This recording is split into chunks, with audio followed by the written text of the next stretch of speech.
I was vomiting, shaking. I was just kind of almost trying to convince myself, I'm okay, I'll get home, I'll get home.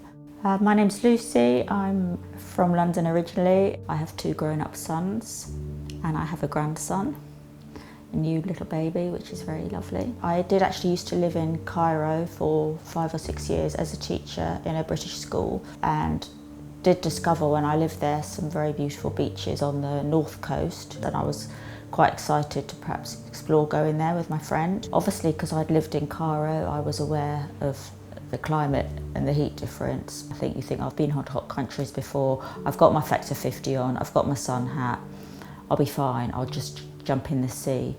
And I did come back that first day, even though I'd had Factor 50 on, very, very red and burnt, bad headache, you know, and I thought that I've had too much sun today. But it was more than that, and I just thought I'm going to pass out, clumsy and kind of disorientated. And by the day we were due to go, I was vomiting, shaking. You know, I couldn't hide it from my friend anymore. I think she was quite alarmed. I said, you've obviously got some infection, or maybe you've eaten something. I said, no, it's the sun, I'm sure of it. I think I just felt a bit vulnerable because I was so far from home.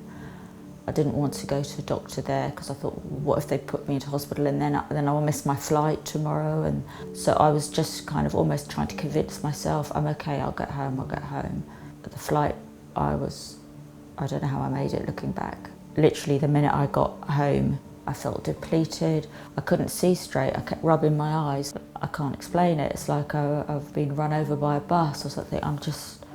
So I took a taxi to my GP, said, we can't treat you here, you need electrolytes and fluids. I walked from the doctors to the hospital, and from that point, I think I just surrendered to it. I'm in my 50s, my body isn't as robust. The climate is changing, and these temperatures, silly temperatures. I mean, in Cairo one day, last week it was 47.